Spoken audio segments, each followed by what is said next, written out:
बिस्मिल्लाहिर्रहमानिर्रहीम। अस्सलामुअलैकुम। मैं हूं असद और आप देख रहे हैं असद इलेक्ट्रिकल। जैसा कि लास्ट वीडियो में हम ECM पे बात कर रहे थे, आज की वीडियो हमारी ECM के हवाले से ही है। इसका दूसरा पार्ट है। आज की वीडियो में हम बात करेंगे कि ECM की ड्राइंग या डायग्राम को हम किस तरह समझ सकते हैं।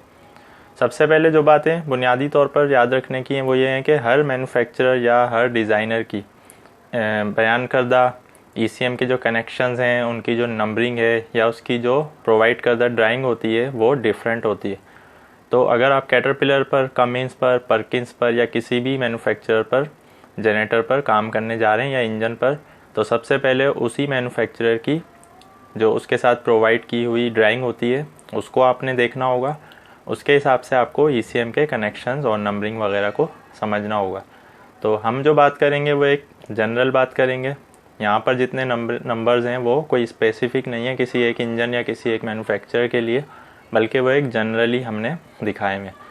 तो लेफ़्ट साइड पे आप देख सकते हैं ये ECM की डायग्राम हमने दिखाई हुई है, बिल्कुल इसी तरह जिस तरह कैटरपिलर वगैरह में ड्राइंग्स प्रोवाइड की जाती हैं।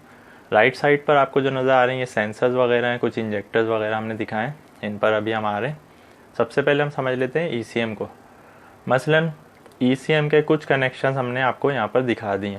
तो डायग्राम में ये मेंशन किया हुआ होता है कि कौन कौन से टर्मिनल्स, कौन कौन से नंबर्स जो हैं उन पर क्या क्या कनेक्ट होना है।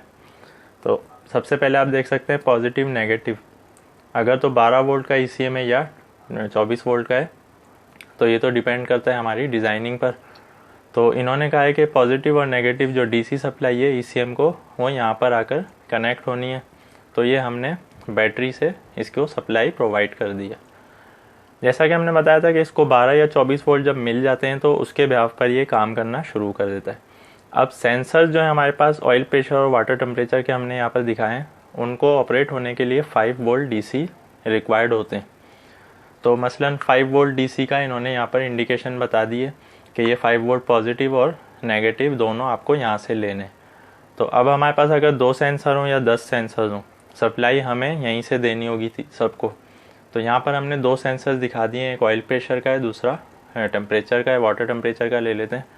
तो ये आप देख सकते हैं कि पॉजिटिव और दूसरे कोई पॉजिटिव यहीं से जोड़ दिया हमने। यहाँ से हमने जो नेगेटिव लिया है ये नेगेटिव दूसरे को जोड़ दिया पैरेलल में। तो इस तरह दोनों सेंसर्स तक 5 वोल्ट की सप्लाई पहुँच गई है।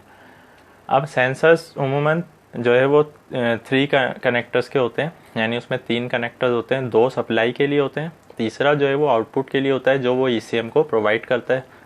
जैसा कि हमने बताया था कि सेंसर जो इस पर पड़ने वाला प्रेशर है वो मैकेनिकल प्रेशर को इलेक्ट्रिकल या इलेक्ट्रॉनिक सिग्नल में कन्वर्ट कर देता है। अब ये कन्वर्ट करके DC सिग्नल की सूरत में ही हमारे ECM को प्रोवाइड करता है। तो ये कहाँ पर कनेक्ट होगा, जो कि ड्राइंग में बताया हुआ होगा कि ऑयल प्रेशर का जो सिग्नल है वो यहाँ पर आना चाहिए। तो इससे निकलने वाला तीसरा वायर हमारे ECM में आ जाता है। इस तरह ECM को इंजन पे चलने वाला ऑयल प्रेशर मालूम हो जाता है। इसी तरह टेम्परेचर का आप देख सकते हैं, टेम्परेचर इन्होंने मेंशन किया हुआ होगा, कूलेंट टेम्परेचर वहाँ पर आकर कनेक्ट हो जाएगा। स्पीड सेंसर या MPU ये चूँकि DC सप्लाई से ऑपरेट नहीं होता, बल्कि MPU जो होता है, जो स्पीड सेंसर होता है हमारा, वो खुद AC सप्लाई जनरेट करता है। तो ये इंशाल्लाह हम नेक्स्ट वीडियो में बात करेंगे कि स्पीड सेंसर किस तरह काम करता है। तो अभी सिर्फ इतना समझ लें कि स्पीड सेंसर या MPU जो है उसके 3 वायर नहीं होते, बल्कि सिर्फ 2 ही होते हैं जो कि AC वोल्टेज की सूरत में आ रहे होते हैं। तो MPU को ऑपरेट होने के लिए किसी भी DC सोर्स की ज़रूरत नहीं है, बल्कि MPU खुद से एक जनरेटर है जो कि एक small amount of AC voltage produce करता है। वो फिर हमारे इलेक्ट्रॉनिक डिवाइस में चली जाती हैं।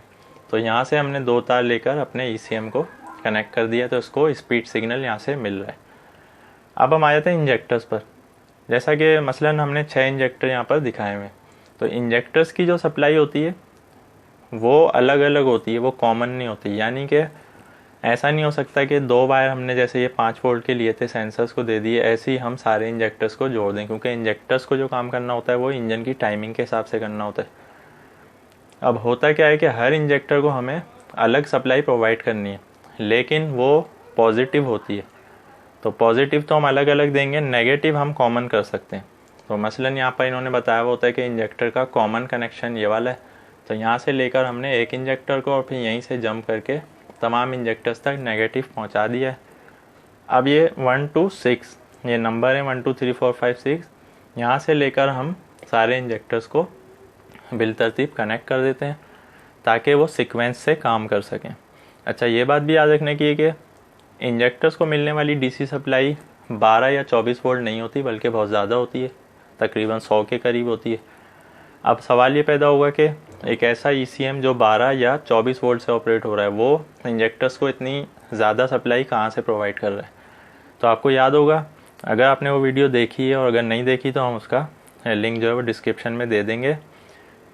डिजिटल मैगर के ऊपर जो हमने वीडियो बनाई थी उसमें हमने बताया था कि डिजिटल मैगर हमारा जो हमें 500 वोल्ट DC या 1000 वोल्ट DC प्रोवाइड करता है, वो किस तरह करता है, वो अपनी छोटी लगी हुई बैटरी जो कि 8 या 9 वोल्ट की होती है, उसी के वोल्ट को बूस्ट कर देता है थोड़ी देर के लिए, कुछ सेकंड्स के लिए।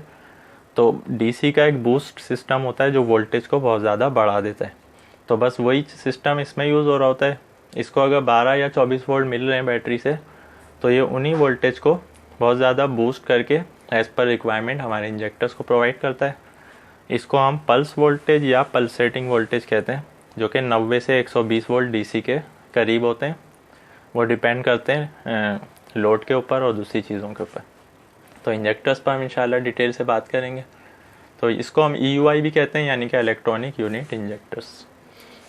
इसी तरह ECM में कुछ कनेक्शन स्पेयर होते हैं, अगर हमें कोई एक्स्ट्रा चीज़ लगानी हो तो ये ऑप्शनल दिए हुए होते हैं। तो यहाँ पर स्पेयर मसलन 1 से 4 तक ये इन्होंने बताया हुआ स्पेयर हैं, तो ये किसी जगह जाकर कनेक्ट हुए हुए होंगे। और यहाँ पर ऑप्शन होगा हमारे पास कि जब भी हमें कोई चीज़ ज़रूरत पड़े तो हम इसको प्रोग्रामिंग के ज़रिए यूज़ में ला सकते हैं। आखिरी चीज़ जो है आज की वीडियो के हवाले से वो ये है कि जो हमारे वायर्स होते हैं इंजन में, वो डिफरेंट कलर्स के होते हैं ताकि हमें वायर ट्रेस करने में मुश्किल ना हो। तो ड्राइंग में उनके कलर्स की जो एक कोडिंग यूज़ की जाती है। मसलन अगर ब्लैक होगा तो इस तरह शॉर्ट में लिखा हुआ होगा, या आप देख सकते हैं WHT वाइट, GRN ग्रीन और ये येलो। तो इसी तरह ये हमें समझने होते हैं कोड वर्ड्स के कौन से कलर को किस तरह से वहाँ पर लिखा गया है। तो जब भी हमें ये वायर ट्रेस करना होगा, हम तो एक नंबर देखेंगे, दूसरा इसका कलर देखेंगे, तो हमें वेरीफाई हो जाएगा कि जो वायर हम देखना चाह रहे हैं वो यही है, उससे कलर भी सेम होना चाहिए और उसके कनेक्शन का नंबर भी सेम होना चाहिए। तो इस तरह हम ड्राइंग को रीड कर सकते हैं। ये एक बेसिक वीडियो थी। कोई भी आपका क्वेश्चन होगा इस वीडियो के हवाले से, इंशाल्लाह हम उस पर मज़ीद डिटेल से बात करेंगे आगे। तो कोई भी आपका क्वेश्चन है आप कमेंट्स में ज़रूर छोड़ें। वीडियो पसंद आने की सूरत में लाइक करें।